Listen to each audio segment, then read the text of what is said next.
आज मैले सुनाउने कविताको शीर्षक छ छापामार की आमा। छापामार की आमा। पटक पटक छल्दा मेरा धैर्यताका बाँधहरू फुट्न तछार मछार गर्दैछन्। त्यो दिनसम्म थामिदिनेछु तिमी आफैले तय गरेको नयाँ मिति माघ महिना। मेरो मौनतालाई कायर नसम्झ, न्यायको तरबाल उठाउन नसक्ने म पनि छैन। दोबाटोमा पासो थापेर मानिस रेट्ने तुच्छ क्रान्तिकारी म होइन।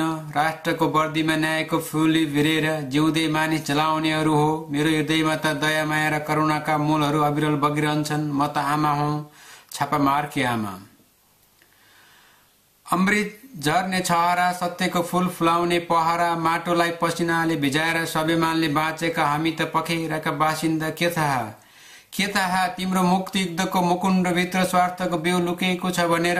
हामीले त तिम्रो मुक्ति युद्धलाई छापामारको पंक्तिमा उभिएर घाँस बाँस र कपास चढायौं। तिमीले सब थोक पायौ, हामीले सबै थोक गुमायौं।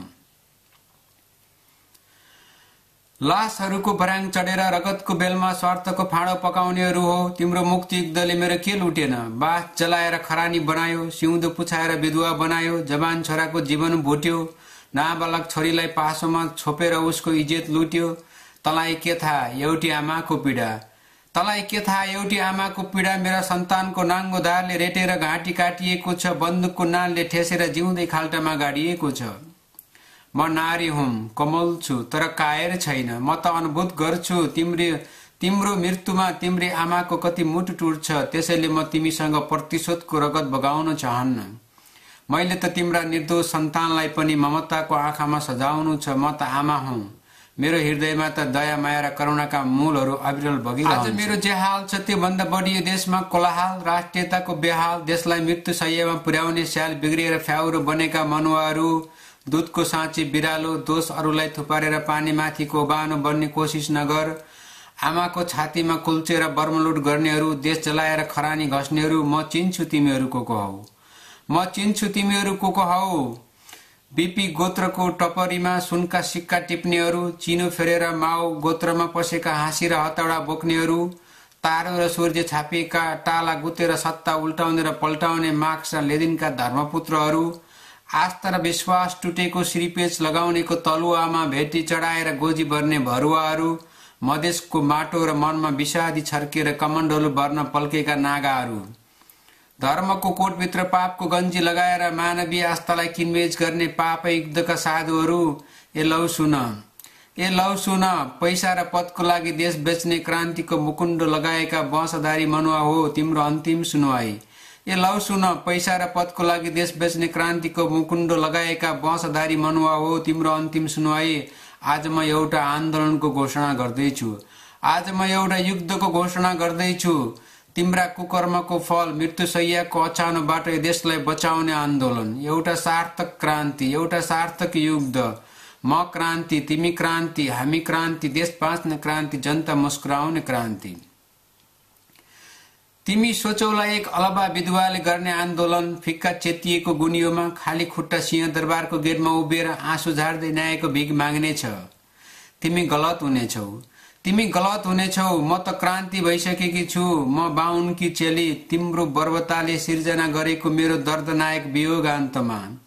मेरै गोठको बलानीमा बसेर करुणाका नजरले सान्त्वनाका भावहरू पोखेर साथ दिने दिले सार्कीसँग एउटै भजलोमा ढिँडो मस्काएर प्रेमको अँगालोले जातीयताको पर्खाल भत्काएर रातो साडी चुरा पोतेर सिन्दुरले सिउँदो सजाएकी छु। म न्याय खोसेर लिने सामर्थ्य राख्छु, भिख मागेर होइन।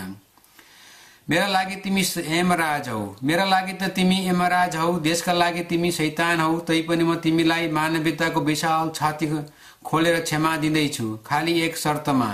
तिमी आफैले गरेको बाचा माघ महिनामा नयाँ संविधान, हिमनदी जस्तै संविधान, हिमाल पहाड मधेस जोड्ने संविधान, समान अधिकार सहितको न्याय र एकतामा बाँधिने संविधान, सबै हाँस्न र बाँच्न पाउने संविधान, एउटा पवित्र संविधान।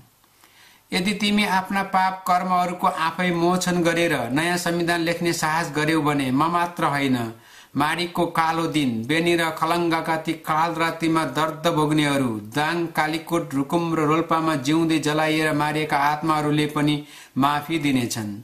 तिमीले एक पटक माफी मागेर ती गणगणमा छोपेर लुकाइएका मानिसहरूको अस्थिर देखाइदेऊ। तिमीले एक पटक माफी मागेर ती गणगणमा छोपेर लुकाइएका मानिसहरूको अस्थिर देखाइदेऊ। तिमीले भूल स्वीकार गरेर आँखामा पट्टी बाँधेर गिँड पारेर मिल्काइएका लासहरूको ठाउँ देखाइदेऊ।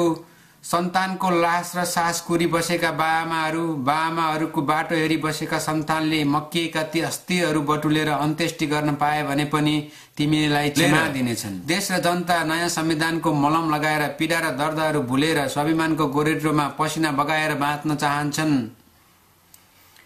यदि कुनै पनि बहानामा फेरि पनि माघ महिनाको सीमारेखा लत्यायो भने पछिका ती घडीहरूमा न्यायको अन्तिम लडाईँ लड्नका लागि मेरो हातले तरबाल उठाउनेछ। यदि कुनै पनि बहानामा फेरि पनि माघ महिनाको सीमारेखा लत्यायो भने पछिका ती घडीहरूमा न्यायको अन्तिम लडाईँ लड्नका लागि मेरो हातले तरबाल उठाउनेछ। पीडाले चुलिएको मेरो हृदय ज्वालामुखी बनेर विस्फोट हुनेछ अनि तिमी थाहा पाउनेछौ खुकुरीको धारले रेटिएर मर्नुको पीडा, जिउँदै आगोमा जल्नुको पीडा। कुसन्तानको नाश गरी हजार सन्तानलाई न्याय दिन आतुर तिम्री आमाको आशीर्वाद हुनेछ न्यायको मेरो लडाईँमा। तिरस्कारको महल छाडेर स्वाभिमानको झुपडीमा जिउन चाहने तिम्रा सन्तानको सहानुभूति हुनेछ मेरो न्यायको लडाईँमा। मेरा युद्धका सिपाहीहरू उदाउँदो सूर्यको किरणसँगै रुकुम र रोल्पा, बाँके र बद्रियाका गाउँबाट सहर पस्नेछन्। तिमीले सुन्ने गरी धावा बोल्नेछन्, तिमीले देख्ने गरी आउनेछन्। हिमाल पहाड मधेसबाट एकताको हुल बाँधेर न्यायका सिपाहीहरू हात हातमा खुकुरी भाला बोकेर तिमी विराजमान दरबारमा तिमीलाई खोजी खोजी बलिको बदला बलि चढाउनेछन्। रगतको बदला रगत लिने व्यवस्थाको त्यो अन्तिम लडाईँ तबसम्म चलिरहनेछ जब पापको नाश बागमतीमा जल्नेछ, सत्यको विजयले गाउँ बस्तीमा न्यायको दियो बल्नेछ। फेरि पनि म अन्तिम चोटि भन्दैछु, कान खोलेर सुन। दिएको क्षमा लिएर आफ्नो पापको आफै प्रायश्चित गरेर आफैलाई सुन। पीडाको बाह दर्दको बिछाउनामा आँसु सुकेका ती मानिसहरूसँग माफी माग्ने साहस गर। माघ महिनामा संविधान लेख्ने साहस गर। होइन भने न्यायको लडाईँलाई न तिम्रो फुलीवाला पहेदारले रोक्न सक्नेछ, न त तिम्रा आलसीन महलका पर्खाल र काँडेतारले छेक्न सक्नेछन्। अन्त्यमा मेरो केही भन्नु छैन। खुकुरीको धारमा छ जिन्दगी, साँच नसिक विस्फोट हुन सक्छ न्यायको बम, कुनै पनि बेला गोली र बारुदसँग बाँच्न सिक। अन्त्यमा मेरो केही भन्नु छैन। खुकुरीको धारमा छ जिन्दगी, साँच नसिक विस्फोट हुन सक्छ न्यायको बम, कुनै पनि बेला गोली र बारुदसँग बाँच्न सिक। जय नेपाल।